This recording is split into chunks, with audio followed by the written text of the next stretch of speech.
Torej, še enkrat lepo pozdravljeni na Zavrhu, kajti danes imamo dejansko poseben dogodek, ki nas je pravzaprav presenetil, istočasno pa tudi razveselil.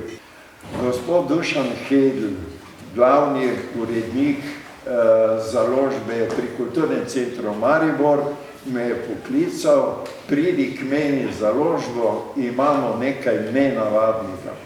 En mlad pubec ali farfeš, tako pri nas govorimo, je napisal neki roman in pomisli na anonimnem natečaju je bil celo izbran in nagrajen. Dirkal sem na založbo, dobim še print, knjige seveda ni bilo, nesem domov in to berem celo noč. Glejte, trdno sem bil prepričan, da tega ni napisal 14 oziroma 15-letni mladenič. Po moji logiki pa sem učil v šoli, poznam marsikoga, ki je kar napisal, vendar tega nismo verjeli. Bili smo v dvomih tako dolgo, dokler mi ni včeraj, oziroma predvčerajšnjim poslala njegova babica čudovito pismo. Že kot 11-letni deček je začel babici narekovati razne zgodbe. Babica mi pravi, da kar 7 zvezkov je, ker je ročno pisal pesmi, predvsem, seveda zdaj še jih ne poznamo, z domoljubno vsebino. Torej, bil je tudi pesnik. Kar pa bomo kasneje tudi lahko sami ugotovili, po duši je glasbenik. Mislim, da se njegova babica, ki ga spremlja od rojstva dalje, ki je njegov največji oboževalec, tudi kritik, če je potrebno, ugotavlja, da gre res za izjemnega fanta. Jaz ga kar poimenujem čudežen deček. Tudi zaradi tega, ker je on se pridružil godbi Napihala, ali kot mi rečemo pleh muzike, v Medvogah in tam še vedno igra. Dalje, on je tudi tisti, ki je ugotovil, da je usahnil pevski zbor Jakoba Aljaža. Vzel je kolo ali peš, hodil od enega pevca do drugega, jih nagovoril, vrnite se, mi bomo zopet nekaj skupaj zapeli, predvsem domoljubne pesmi. Prosim, predstavljam vam njihovega zborovodja. To je Barče Kaljač.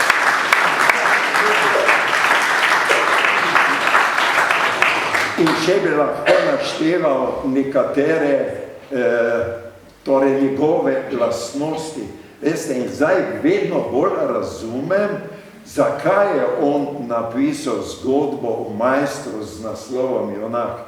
Kajti začutil je, da v nekem smislu mu je podoben, kar pomeni, majster je v sebi združeval, kar večkrat radi poudarimo, torej vsaj 3 talente, ki jih ima še tudi kakšnega več.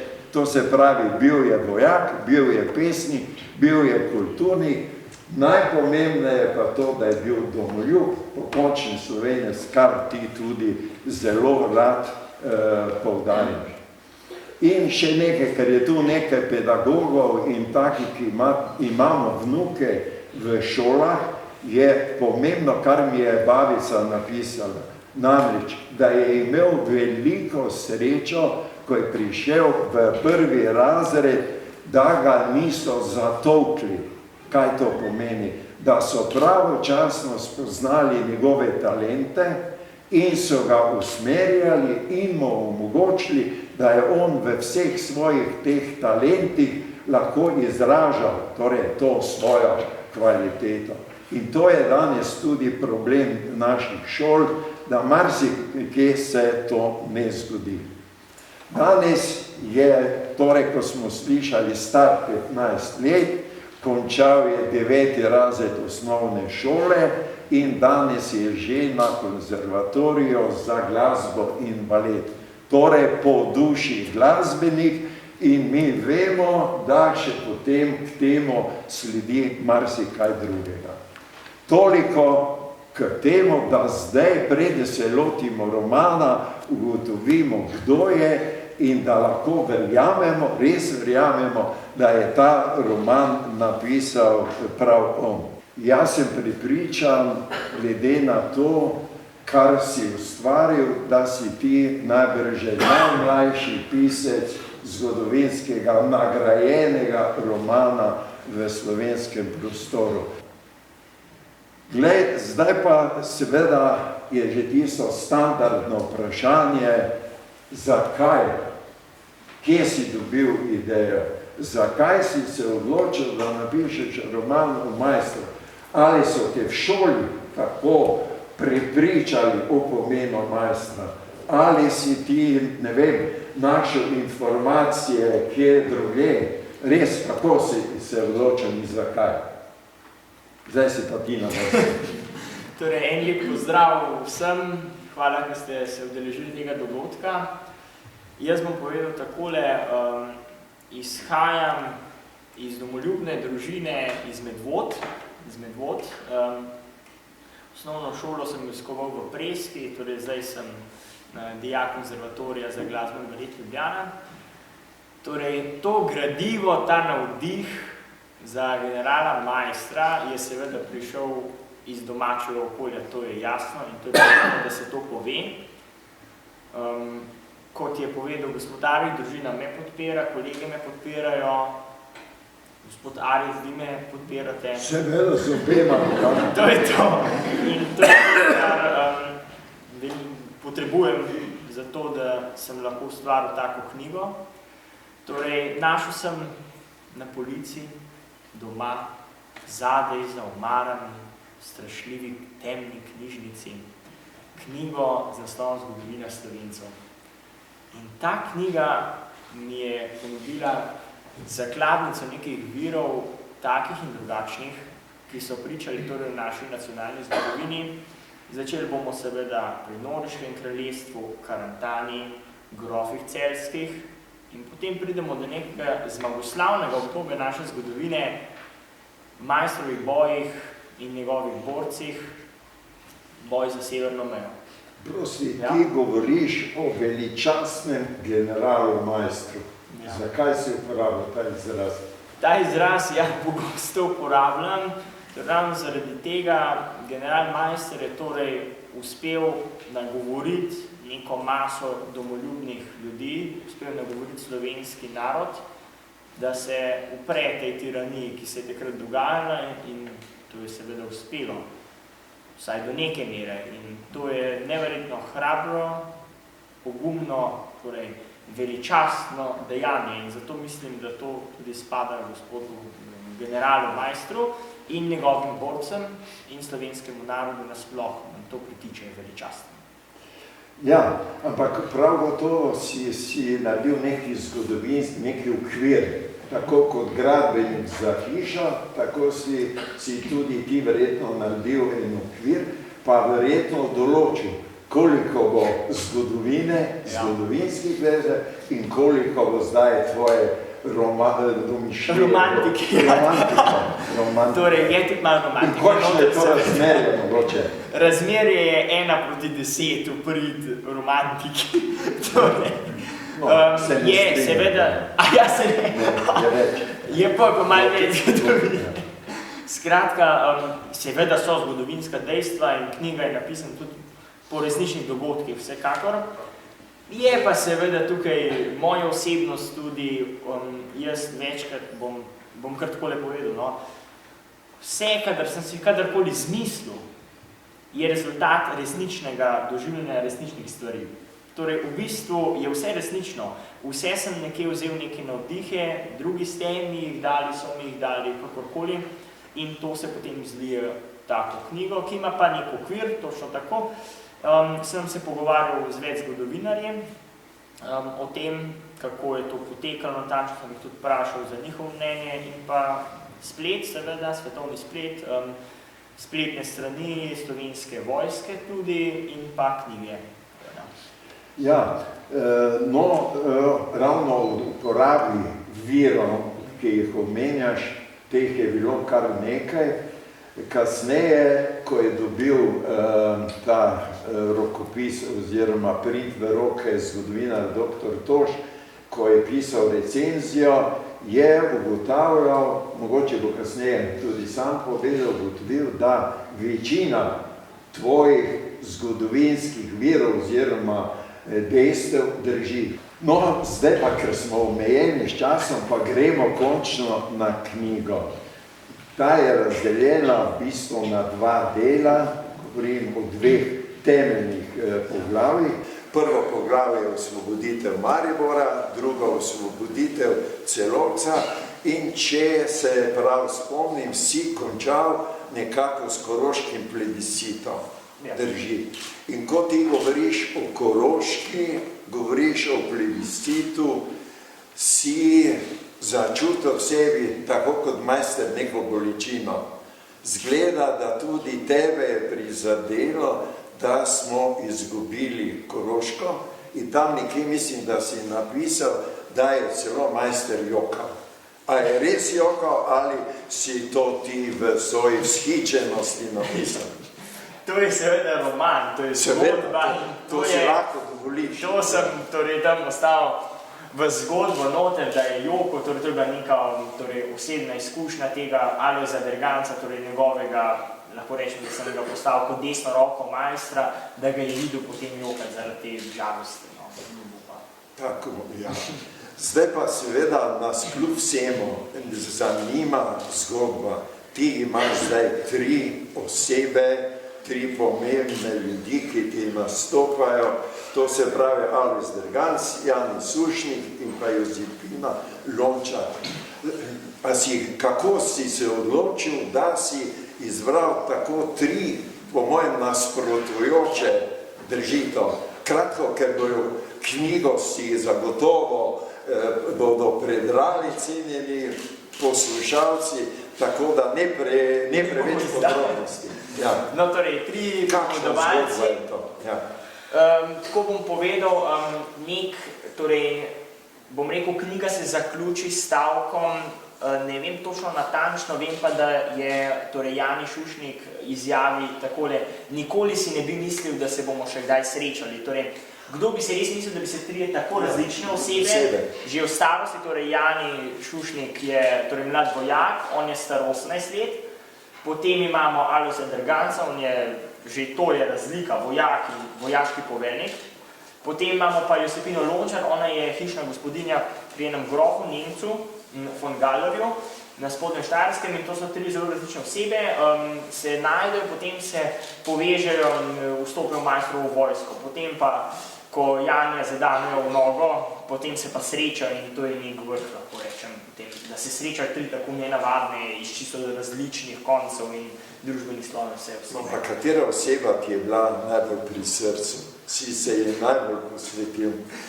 Ja, vsem 3 sem. Ja, to si moral. Vsem oseba. Ja, ne, mislim, da bi bila katera zelo pri srcu. Vse osebe v romanu.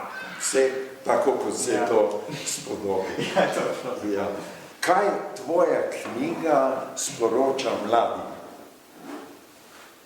Kaj si razmišljal tudi o tem, da to ne bomo brali samo mi, ampak jaz upam, da bo ta knjiga prišla tudi na police šolskih knjižnic, da bo morda tudi še kakšni mediji ali mogoče kakšna televizija to uporablja.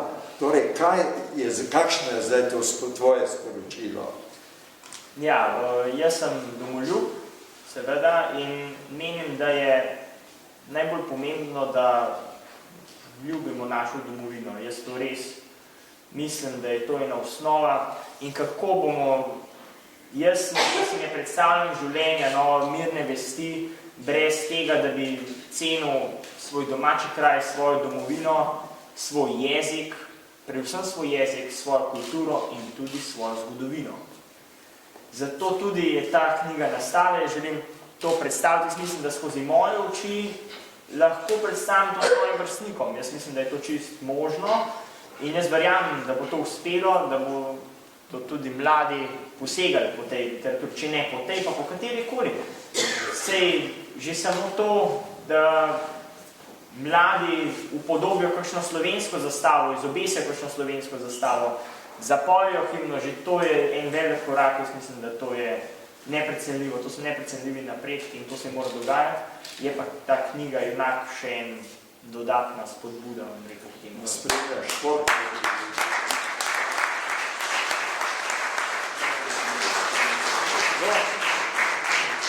spremljaš športne prireditve. Seveda. Spremljaš.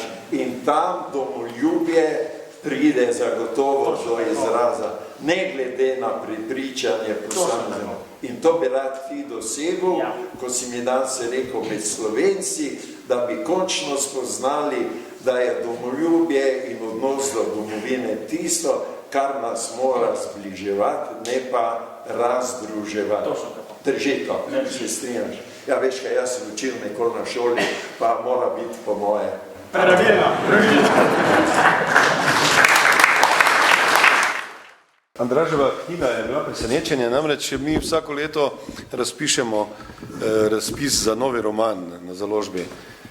Razpis je anonimen in v komisiji Peter Dobaj, Gregor Lozar in pa moja malenkost smo izbrali ta tekst kot prvega lani decembra, mislim, da je bilo. In mi smo vsi pričakovali, jaz sem bil prepričan, da je pisec nekdo iz Maribora, mogoče celo generacijo starejši od mene. In seveda, ja, tako. In da bo pač nagrada, prva nagrada, denarna tudi šla v roke v Mariboru. Super, smo se odločili, ne, seveda. In potem pa je nastala še ena manjša zagata, namreč avtorja nismo našli, ker razpis je anonimen in potem avtor se ni javil. Andraž očitno ni gledal mailov ali pa drugega naslova pa nismo imeli. Prosi, dopolni. Napisal je v svojem tem poročilu, da ko je zvedel, da je izbran, je stočil do stropa. Strop še stoji. Ni skočil. Ja, da se potem 3 tedne ni mogel javiti. Ja. No, vsekakor zgodba se odlično odvija, kot vidimo, ne? In smo pri založbi izredno zadovoljni, da smo to knjigo realizirali. Hvala, Andrej. Spoštovane gospe, spoštovani gospodje, visoki gostje, spoštovani sokrajani, sokrajanke, lepo vas pozdravljam v imenu občine. Najprej se seveda želim zahvaliti vsem, ki ste letošnje majstrove prireditve na Zavrhu soustvarjali, tudi vsem tistim, ki ste predstavili svoje referate nastopajočim. Sam že kar vrsto let hodim na te prireditve v Zavrh in z gotovostjo lahko rečem, da tako zanimivega ali pa posebnega prispevka, kot smo bili priča nocoj z tem našim mladim avtorjem, verjetno na Zavrhu še nismo imeli. Tudi sam sem, ko sem zunaj se rokoval z njim, sem bil nekako, malo tak, zdaj upam reči, ker je to tudi Aleš Arih povedal, bil v dvomih, če je res avtor tega romana. Ampak tukaj na odru je pa nas, mislim, da kar vsaj mene, no, če ne že vseh, z tem svojim pravzaprav otroškim obnašanjem, primernim svojim letom, pa z izredno zrelim razmišljanjem in govorom seveda prepričal, da temu res je tako in iskrene čestitke. Verjamem, da te to domoljubje ne mine in da boš znal to domoljubje razširiti tudi med svoje vrstnike, pa tudi med starejše, vse tega nam pravzaprav vse manjka. No, dovolite, da ob tej priložnosti, ob teh letošnjih majstrovih prireditvah preberem nekaj misli o majstru. General majster je na taboru v Sinči vasi na današnjem avstrijskem Koroškem poleti leta 1919 kot pooblaščenec deželne vlade za Slovenijo dejal takole. Mi smo Slovenci, ki živimo pod Božjim soncem. Moramo in hočemo postaviti take domovinske mejnike, da nas ne bodo naši potomci preklinjali, temveč, da bodo nas in naše delo blagoslavljali. Mogoče se komu zdijo majstrove besede arhaične ali preživete.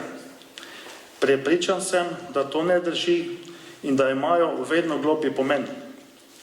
Besede imajo moč, saj jim sledijo dejanja. Tekom časa so izrečene ali zapisane besede premikale meje človeškega duha in so bile sila razvoja družbe. Besede, ki so jih v določenih zgodovinskih, družbenih in političnih razmerah izrekli ali zapisali ljudje, ki so imeli znanje, modrost, odločnost in vizije, so pripomogle k temu, da smo kot posamezniki in družba postali svobodni, dobili smo pravice in svoboščine, oblikovala se socialna in demokratična družba. Ob dogodkih, kot je današnji, je prav, da se zamislimo o tem, kdo smo in kam gremo. Ali bomo ostali in postali družba in država, kakršno so tekom stoletij izborili ljudje, ki so ustvarjali našo državo in nacionalnost. Zlasti Maister in njegova vojska, borci v drugi svetovni vojni in tisti, ki so postavili temelje državnosti leta 1991. Danes smo na razpotju, lahko se odločimo, ali bomo družba in država strpnosti, odprtosti, enakih možnosti, socialne, politične in gospodarske stabilnosti. Ne le kot skupnost, tudi kot posamezniki imamo moč in vpliv, da se svojo strpno besedo, občutkom za sočloveka, odprtostjo, sodelovanjem, povezovanjem prispevamo k boljši družbi. Nesovražni govor, prijazna beseda, spoštovanje, dostojanstvo in kultura dialoga naj bodo naše vodilo. Sedaj so potrebne vrednote iz Maistrovih časov, odločnost, svobodnomiselnost, razum in strpne besede, ki jim bodo sledile modre odločitve in dejanja tistih, ki imajo moč in oblast. Predvsem pa naj bistvo odločitev in dejanj postane skrb za kvaliteto življenja, za sočloveka, za mir, blaginjo in razvoj. Živimo in delajmo v smislu daljnosežnih besed generala Maistra iz leta 1919, da nas ne bodo naši potomci preklinjali, temveč, da bodo nas in naše delo blagoslavljali. Želim vam prijetno počutje danes tukaj v Zavrhu. Hvala lepa. Hvala, gospod podžupan. Ja, za Maistra vemo, da je bil vojak, da je bil politik in tudi to, da je bil pesnik. Izdal je 2 pesniški zbirki, Poezije in Kitica mojih. In tej občuteni liriki, ki opisuje lepote slovenskih goric, se pridružujejo tudi zavedne, lahko jim rečemo tudi narodno-buditeljske pesmi. In zdaj bomo slišali znova Aleksandro Papež. In to s pesmijo, ki morda ni tako zelo znana. Ima pa naslov Pomlad. Aleksandra. Po zimi pa rožice ne cveto, pomladi pač brezčasno cveto v poeziji Rudolfa Maistra, za katerega pravijo, da je imel čvrsto pesniško držo. Pomlad. Cveto narcise, nageljni in bele lilije pa tulipani. Pognal je tudi rožmarin, oj, prav tako kot lani.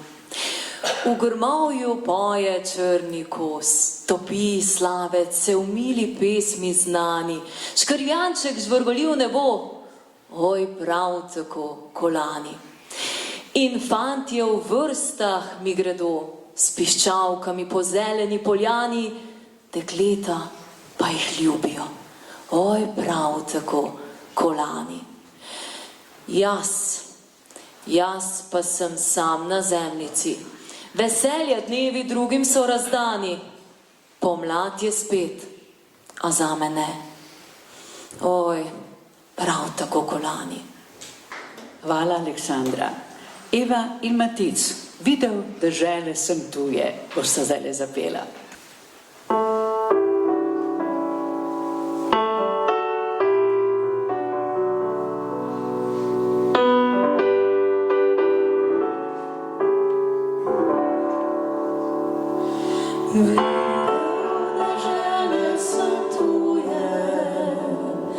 Gledal sem tuje nebo,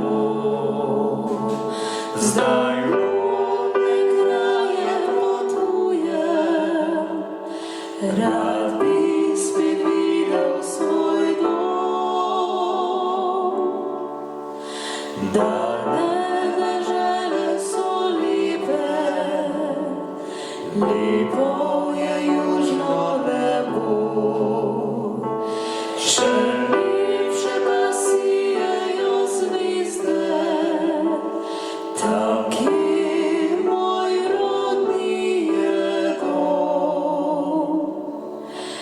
Kot mako cvet, kot smeh deklet, vabi me moja dežela. Kot lastovka se vračam tja, kjer sem nekoč bil doma. Slišal šumenje Savice, Triglav bo videl in brit. Šel bom v Vinske gorice, šel bom na Pohorje spet. Vabi zasanjana Trinta, vabi ljubljansko polje, vabi me sončna Dolenjska, kjer stare lipe šumi.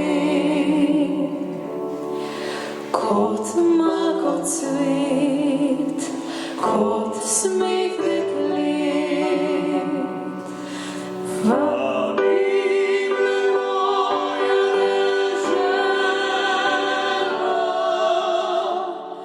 Kot lastovka se vračam tja,